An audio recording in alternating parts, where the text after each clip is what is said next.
Napoli, mannaggia la capa tua, mannaggia.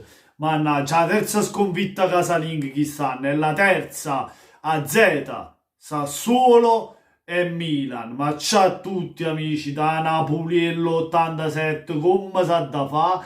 Come si fa? Allora, partiamo dai gol. Il primo di Ibrahimovic è assolutamente da applausi.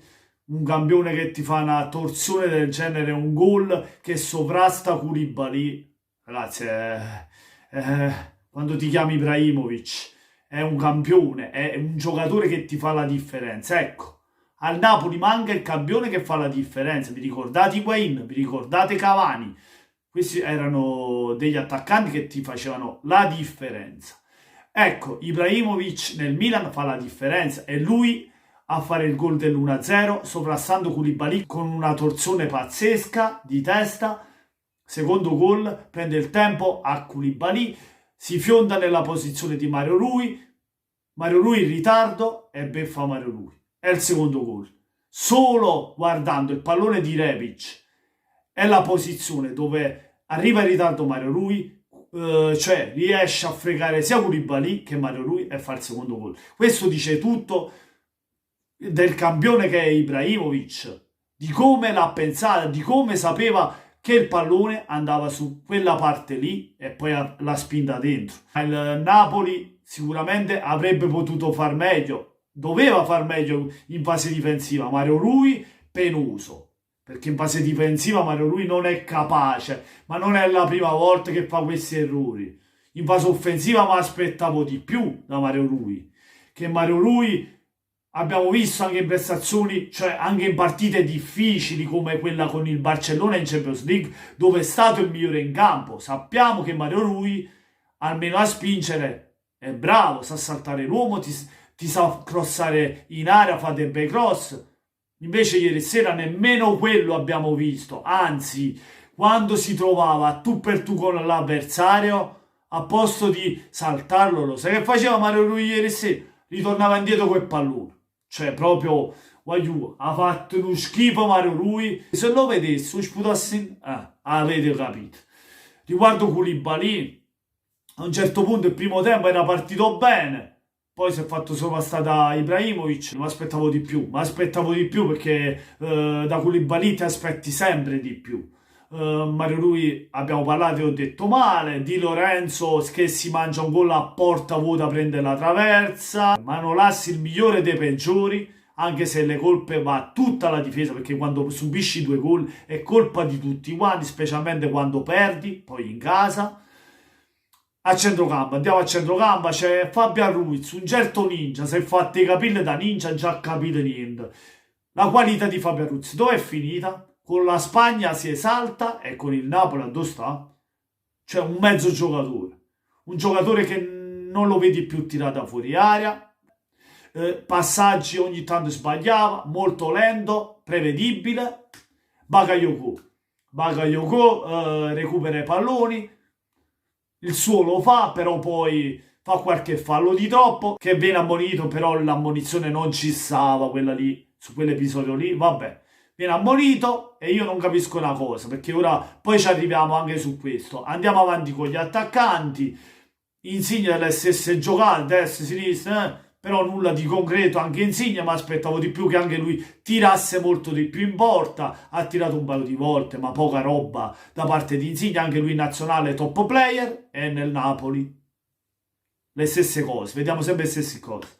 Mertens il gol e poi ha fatto un altro tiro in porta e è sparito pure Mertens, l'unico Politano che ci ha messo l'anima, ha corso tutta la partita finché era in campo prima di uscire nel secondo tempo, migliore del Napoli, è l'unico che si salva secondo me, è l'unico. Ecco, ora voglio passare su Bakayoko.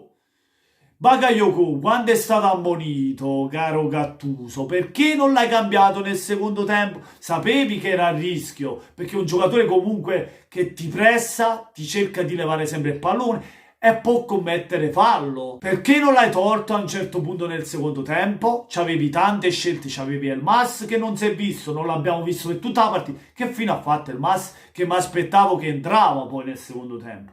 Zelinski, Vabbè, non ne parliamo di Zelinski che sta facendo la muffa e Banchino, un giocatore di qualità, tanta tecnica e qualità, che ti salta l'uomo e ti apre gli spazi per gli esterni e proprio per la punta. C'è un giocatore così, è sprecato in panchina, però con sto 4-2-3-1 è forzato a stare in panchina. Perché Gattuso? Perché non torni al 4-3-3? E abbiamo visto che il Napoli con il 4-3-3 ha avuto risultati, ha vinto una Coppa Italia. È vero, facciamo pure in difesa, però almeno porta risultati. Che ce ne fotta a noi se riusciamo a tirare pochi in porta? Perché non servono niente tutte queste statistiche a favore, il possesso palla, i tanti tiri in porta, se poi non riesci a far gol e subisci alle prime due occasioni del Milan. Complimenti a Ibrahimovic che è un campione, ha fatto due giocate stupende, ha fatto due gol. Complimenti al Milan che è un'ottima squadra e ha vinto sta partita. Però io penso che se Napoli con il 4-3 giocava con il 4-3-3 forse avremmo visto tutta un'altra partita. Che fine ha fatto pure Dem? Dobbiamo andare a chi l'ha visto a cercare. Quando giocavi con il 4-3-3 era il perno fermo nel centro del centrocampo, invece anche Dem è sparito. Vabbè, non dico più nulla. Su questo qua hai toppato, Gattuso, mi dispiace dirlo, ma su questa partita hai toppato in pieno. Mertens primo punto, ci sta, però a un certo punto anche Mertens è calato, potevi cambiare, potevi anche mettere un 4-3-3, perché non hai cambiato?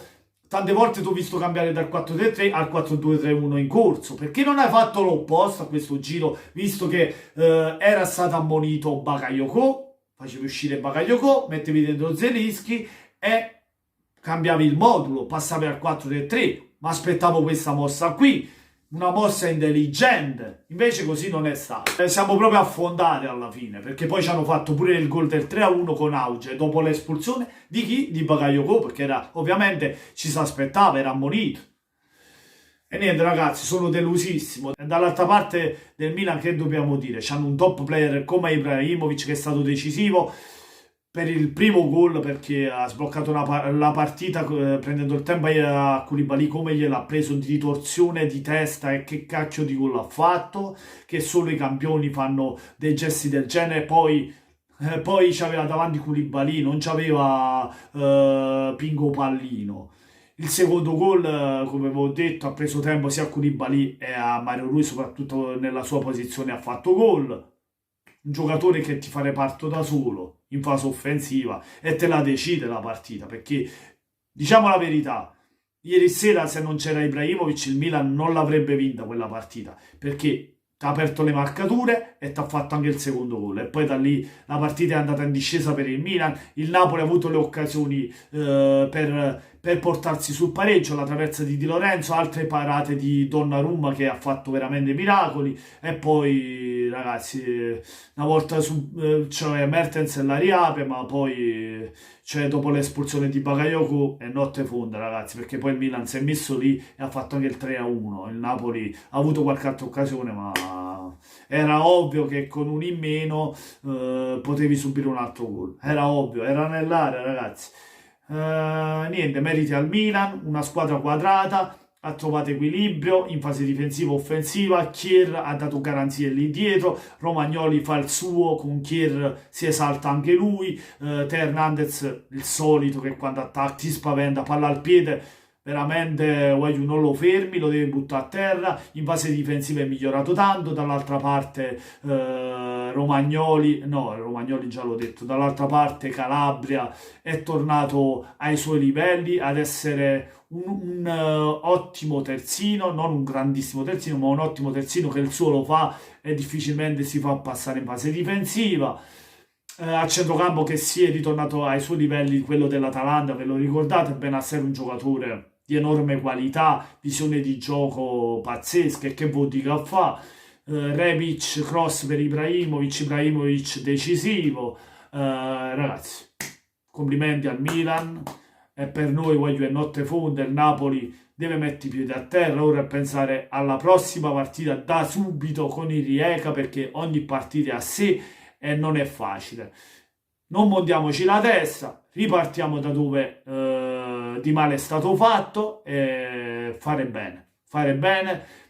Partita dopo partita, pensare partita dopo partita, ecco. E speriamo di ritornare al 4-3-3 con Zielinski, Fabian Ruiz e Dem, oppure provi sto bagaglio in regia, vero tu, gatto? Però ritorniamo a quello vecchio 4-3-3 che ci ha dato tante soddisfazioni.